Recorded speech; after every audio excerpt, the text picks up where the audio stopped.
പ്രസവം നടത്തുന്നതിന് ഏതെങ്കിലും തരത്തിലുള്ള രഹസ്യ ഗ്രൂപ്പ് വാട്സപ്പ് ഗ്രൂപ്പുകളോ മറ്റു ആളുകളുടെ സഹായമോ അങ്ങനെയൊക്കെ ഉള്ളതായിട്ട് അറിയോ? സംഘടനയോ അങ്ങനെ എന്തെങ്കിലും ഉണ്ടോ?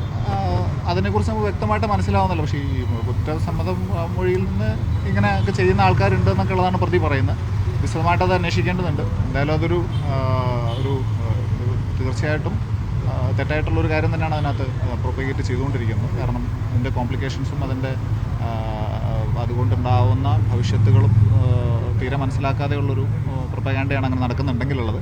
എന്തായാലും ഈ കേസിൻ്റെ അന്വേഷണത്തിൻ്റെ ഭാഗമായിട്ട് ഇദ്ദേഹം അങ്ങനത്തെ പ്രൊപ്പഗേറ്റിംഗ് ചെയ്തിട്ടുണ്ട്, അതിന് വേറെയും ഫോളോവേഴ്സ് ഉണ്ടെങ്കിൽ അതിന് ബന്ധപ്പെട്ട വകുപ്പുകൾക്ക് അതിൻ്റെ ഇൻഫർമേഷൻ നമ്മൾ ഷെയർ ചെയ്യുന്നതായിരിക്കും. പ്രസവ സമയത്ത് മറ്റാരെങ്കിലും കൂടെ ഉണ്ടായിരുന്നു സഹായത്തിന്? നമ്മൾ സംശയിക്കപ്പെടുന്ന ഒരു ആൾക്കാരുണ്ട്. അപ്പോൾ അതിലേക്ക് അന്വേഷണം പോയിക്കൊണ്ടിരിക്കുകയാണ്. ഈ ഘട്ടത്തിൽ നമുക്ക് റിവീൽ ചെയ്യാൻ കഴിയില്ല. കൊണ്ടുപോകാൻ നിരവധി പേര് ഒപ്പം ഉണ്ടായിരുന്നല്ലോ, അവരെ കുറിച്ച് അത്തരത്തിലുള്ള സൂചനകൾ നമുക്കുണ്ട്. അപ്പോൾ അവരെ ഐഡൻറ്റിഫൈ ചെയ്ത് ഇപ്പം it's too early to give a comment on that because നമുക്കതിലേക്ക് അന്വേഷണം പോകേണ്ടതുണ്ട്. കൃത്യമായിട്ടുള്ള അതിനുള്ള അന്വേഷണം ഉണ്ടാവും. അതിൽ സപ്പോർട്ട് ചെയ്തിരിക്കുന്നവരുണ്ടെങ്കിൽ അതിലേക്ക് ആംബുലൻസ് ഡ്രൈവർ പറയുണ്ടായി, കൊണ്ടുപോയി ആംബുലൻസ് ഡ്രൈവറിനെ പറയുണ്ടായി അത് തെറ്റിദ്ധരിപ്പിച്ചതായിരുന്നു, ഒരു വയോധികം മരിച്ചതാണെന്നെല്ലാം പറയുന്നത്. ഞാൻ പറഞ്ഞല്ലോ, ഇതെല്ലാം നമ്മുടെ അന്വേഷണ പരിധിയിൽ കൃത്യമായിട്ടത് കവർ ചെയ്യും. അത്തരത്തിലുള്ളവർക്കെല്ലാം അഗേൻസ്റ്റുള്ള നടപടികൾ ലീഗൽ പ്രൊസീജിയർ. ഇതിൽ പ്രസവം നടക്കുന്ന എപ്പോഴാണ്, ഇവർ മരിക്കുന്ന എപ്പോഴാണ്, ഈ ബോഡി കൊണ്ടുപോകുന്നത് എപ്പോഴാണ്? 5-ാം തീയതി മൊഴികൾ പ്രകാരം 5-ാം തീയതി വൈകുന്നേരത്തോട് 4 മണിയോ മറ്റോ സമയം പറയുന്നത്. ആ സമയത്തായിട്ടാണെന്നാണ് ഈ പ്രതിയുടെ കുറ്റസമ്മതത്തിലുള്ളത്. അതിനെ തുടർന്ന് രാത്രിയോടുകൂടി മരണം സംഭവിക്കുന്നുണ്ട്. പിന്നെ ഏർലി മോർണിംഗ് ആണ് ഈ ബോഡി വരുമ്പോൾ അവർക്ക് കൊണ്ടുപോകാനുള്ള കാര്യങ്ങൾ ചെയ്യും. രാത്രിയാണ് ഈ പ്രൊസീജിയേഴ്സ്. ഈ വീട്ടിലെ പ്രസവം നടത്തുന്നതിന് ഏതെങ്കിലും തരത്തിലുള്ള രഹസ്യ ഗ്രൂപ്പ് വാട്സപ്പ് ഗ്രൂപ്പുകളോ മറ്റു ആളുകളുടെ സഹായമോ അങ്ങനെയൊക്കെ ഉള്ളതായിട്ട് അറിയോ? സംഘടനയോ അങ്ങനെ എന്തെങ്കിലും ഉണ്ടോ?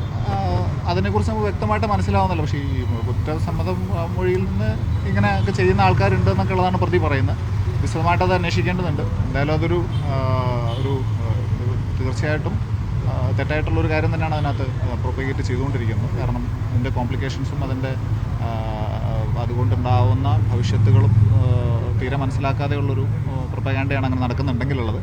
എന്തായാലും ഈ കേസിൻ്റെ അന്വേഷണത്തിൻ്റെ ഭാഗമായിട്ട് ഇദ്ദേഹം അങ്ങനത്തെ പ്രൊപ്പഗേറ്റിംഗ് ചെയ്തിട്ടുണ്ട്, അതിന് വേറെയും ഫോളോവേഴ്സ് ഉണ്ടെങ്കിൽ അതിന് ബന്ധപ്പെട്ട വകുപ്പുകൾക്ക് അതിൻ്റെ ഇൻഫർമേഷൻ നമ്മൾ ഷെയർ ചെയ്യുന്നതായിരിക്കും. യുവതിയുടെ വീട്ടുകാരെന്തെങ്കിലും പരാതിയുണ്ടോ? അവർ പാരൻസ് അങ്ങനെ ഒരു പരാതിയായിട്ടോ? നമ്മളിപ്പം ഫ്യൂണറിലൊക്കെ ഇന്നലെ നടന്നിട്ടുള്ളൂ. കുട്ടികളുടെ പാരൻസിലേക്കൊന്നും നമുക്ക് ചെല്ലാൻ കഴിഞ്ഞിട്ടില്ല. തീർച്ചയായിട്ടും നമ്മളവിടെ പോയി അവർ വിശദമായിട്ടുള്ള മൊഴി രേഖപ്പെടുത്തും. അവർക്ക് എന്തായാലും കൺസേൺ ഉണ്ട്. അതുകൊണ്ടാണ് ഇപ്പോൾ ഈ കാര്യം ഇങ്ങനെ വിളിച്ചത് വരാനുള്ള പ്രധാനപ്പെട്ട കാര്യം. അപ്പോൾ ആ ഒരു ആംഗിളിലേക്ക് ഞങ്ങൾ കൃത്യമായിട്ട് പരിശോധന നടത്തും. ഈ വീട്ടിലെ പ്രസവം പ്രോത്സാഹിപ്പിക്കുന്ന ആക്ടിവിഷനുള്ള പേരിലുള്ള സംഘടനയ്ക്ക് പ്രവർത്തിക്കുന്നതായിട്ട് ഞാൻ പറഞ്ഞല്ലോ, it is too early to comment on these things. ഇപ്പോഴത്തെ പ്രൈമറി ഫോക്കസ് ഈ കേസിലെ ഇതാണ്. സ്വാഭാവികമായിട്ടും ഈ കേസിൽ ഉൾപ്പെട്ടിട്ടുള്ളവരും ഈ പ്രതിയും അങ്ങനെയുള്ളവരെല്ലാവരും തന്നെ എന്ത് രീതിയിലാണ് ഇതിനെ പ്രൊപ്പഗേറ്റ് ചെയ്യുന്നതെന്നുള്ളത് നമ്മൾ വിശദമായിട്ട് അന്വേഷിക്കും. അതിന് നടപടികൾക്ക് നിയമപരമായിട്ടുള്ള നടപടികൾക്ക് സാധ്യതയുള്ളതാണെന്നെങ്കിൽ കർശനമായിട്ടുള്ള നടപടികൾ നമുക്കൊരു ഇൻഫർമേഷൻ ഉണ്ട്. വൈഫ് അത് പഠിച്ചതായിട്ട് മൊഴിയിൽ പറയുന്നുണ്ട്. It needs to be verified. അത് എന്താണ് അതിൻ്റെ ബാക്ക്ഗ്രൗണ്ട് എന്നുള്ളത് പ്രതിയുടെ മൊഴിയിൽ അങ്ങനെ പറയുന്നില്ല. ഇനി അത് പ്രൊപ്പഗേറ്റ് ചെയ്തിരുന്നോ എന്നുള്ളതും നോക്കാം. ഇല്ല, ടു ഏർലി. കുട്ടികളിൽ ഒരാൾ മാത്രമാണ് 14 വയസ്സുള്ള കുട്ടിയെന്ന് മനസ്സിലാവുന്നത്. ബാക്കിയുള്ള കുട്ടികളെല്ലാം കുറച്ച് കുട്ടികളാണ്. എല്ലാം വഴി സ്റ്റേറ്റ്മെൻറ്റ്സ് എല്ലാവരുടെയും എടുക്കേണ്ടതുണ്ട്. കുട്ടികളൊക്കെ അവിടെ അവൈലബിൾ ആണ്. ഒരാൾ പഠിക്കുന്ന കുട്ടി എന്തോ വേറെ സ്ഥലത്താണെന്ന് പറഞ്ഞു. കുട്ടിയുടെ ആരോഗ്യാവസ്ഥ ഇപ്പോൾ ജനിച്ച നമ്മളുടെ അറിവ് പ്രകാരം കുഴപ്പങ്ങളില്ലെന്നുള്ളതാണ്. Needs B check. അത് അവിടെ പെരുമ്പാവൂരാണ് ഇപ്പോൾ ഉള്ളത്. ഇവിടെ പ്രതി മാത്രമാണുള്ളത്.